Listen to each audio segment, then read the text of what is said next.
Sebuah payung muncul di laut. Gadis penasaran melihatnya. Merasa sangat luar biasa. Dia menoleh untuk melihat ke arah lain. Dia melihat sesuatu yang lain. Lihat, ada seorang pria mengambang di permukaan air. Pelaut itu dengan cepat menjulurkan kepalanya keluar untuk melihat. Seorang pria mengambang di laut. Mereka langsung beraksi. Selamatkan pria itu. Keberuntungan tidak mengancam jiwanya. Dia masih bernafas kan? Ya ampun. Semua orang mengelilinginya. Mereka menemukan yang menakutkan. Ini adalah kapal dagang. Biasanya daya tembaknya sangat bagus. Jika dihancurkan seperti ini, hanya ada satu kemungkinan. Disebabkan oleh bajak laut. Para pelaut mendayung perahu ke sana. Cari tahu apakah ada yang masih hidup. Gadis itu mendekati laki-laki itu. Menemukan ada kartu di dadanya.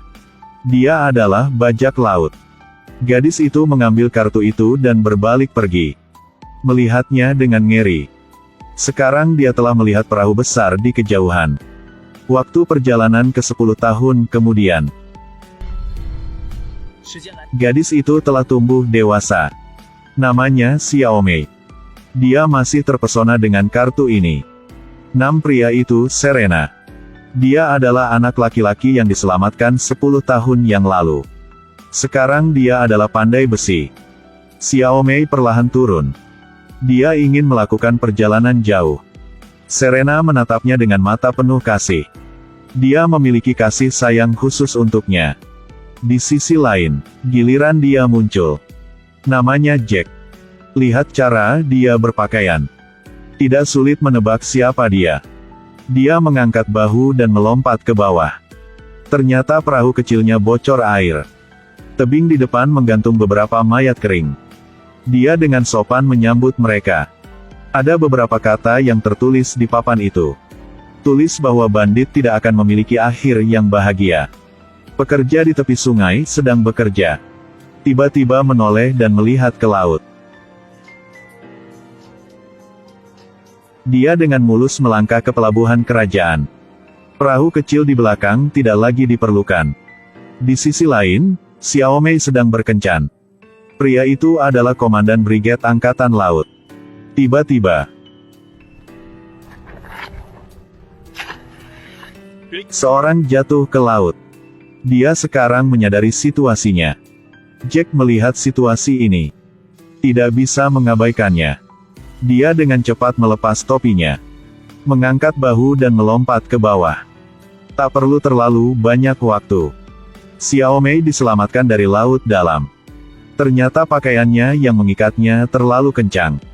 Itu menekan tubuhnya sehingga dia tidak bisa bernapas. Ini membuatnya pusing. Pada saat ini, pasukan penjaga kerajaan bergegas masuk. Mereka menunjuk ke arah Jack. Ayah Xiaomei juga datang. Dia adalah wali kota daerah ini. Itu hanya kecelakaan. Brigadir Jenderal, kau mau membunuh yang telah menyelamatkan hidupku kan? Kepala brigade berpikir itu juga masuk akal.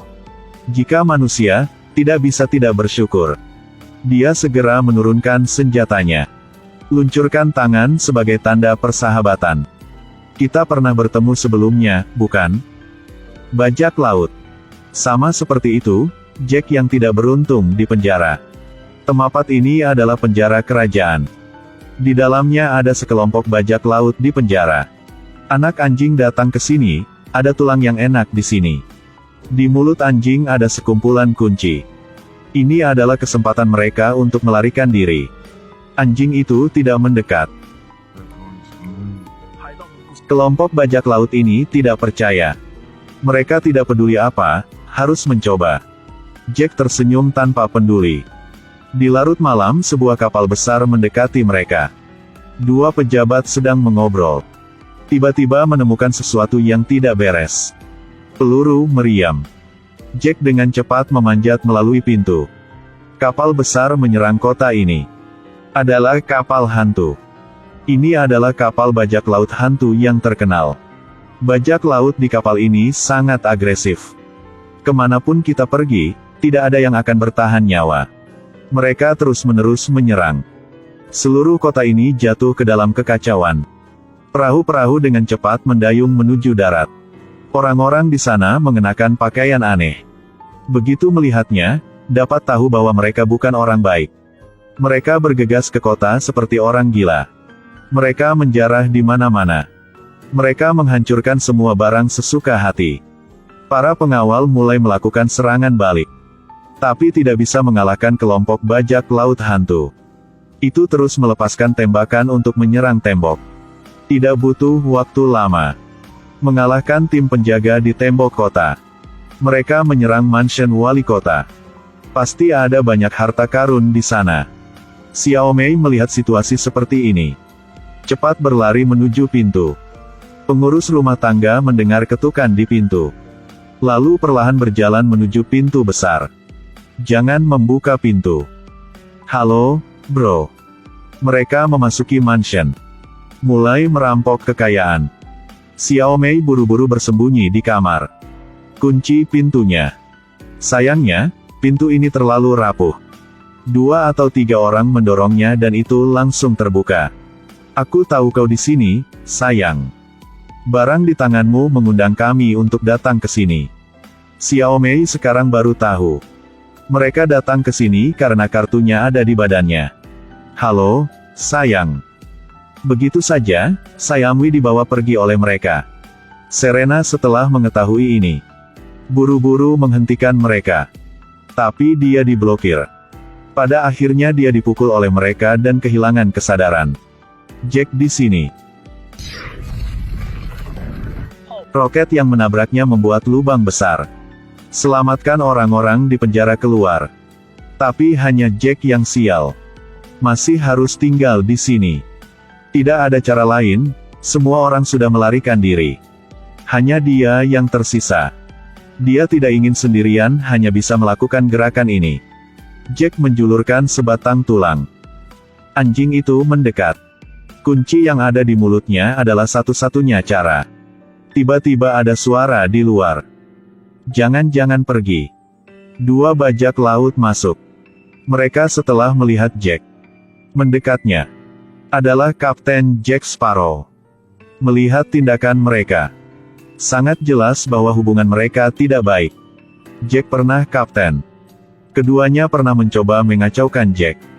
Hanya karena distribusi rampasan yang tidak merata. 2 belah pihak berdebat. Akhirnya mereka mengkhianati Jack. Di dasar neraka. Untuk pengkhianat seperti kalian.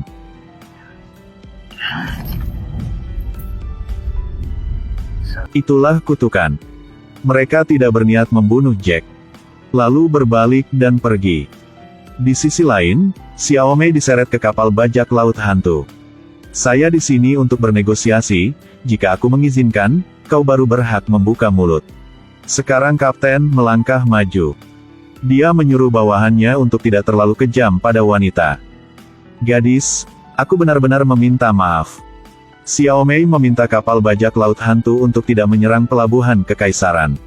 Jika tidak, dia akan membuang kalung itu ke dasar laut. Aku sangat khawatir. Apakah menurut kau ini penting bagi kami? Mengapa? Xiao Mei melihat bahwa mereka tidak peduli. Dia langsung mencoba. Jangan. Mereka akhirnya menerima kesepakatan itu. Kapten setuju dengan syarat Xiao Mei. Memerintahkan bawahannya untuk berhenti menyerang. Tapi mereka tidak punya niat untuk melepaskannya. Hari kedua, ketika Serena bangun. Serangan bajak laut sudah berakhir. Tapi yang dia pedulikan adalah Xiao Mei. Dia bergegas mencari penjaga angkatan laut. Menyuruh mereka untuk melanjutkan penyelamatan. Tapi mereka meremehkannya rendah sebagai pandai besi. Mereka menemukan alasan untuk mengusirnya. Tidak ada cara lain, dia menemukan Jack. Dia tahu Jack dulu adalah seorang kapten. Syaratnya adalah untuk membantunya menyelamatkan Xiao Mei. Keduanya dengan cepat mencapai kesepakatan. Serena membuka pintu penjara dengan mudah. Mereka berdua memulai perjalanan baru. Tetapi jika ingin pergi ke laut, mereka membutuhkan perahu yang besar. Jack menunjuk ke arah caser di kejauhan. 2 orang mengangkat perahu kecil. Perlahan menuju laut. Mereka melewati dasar laut. Tidak butuh waktu lama. Mereka tiba di tempat Chaser. Jack dengan santai berkata kepada kru, "Jangan gugup. Kami telah mengambil alih kapal ini." Anggota kru langsung tertawa terbahak-bahak. Jelas memandang rendah mereka berdua. "Hei, saya Kapten Jack Sparrow." Begitu saja, mereka mengarungi kapal Chaser. Pergi mencari kapal bajak laut hantu legendaris.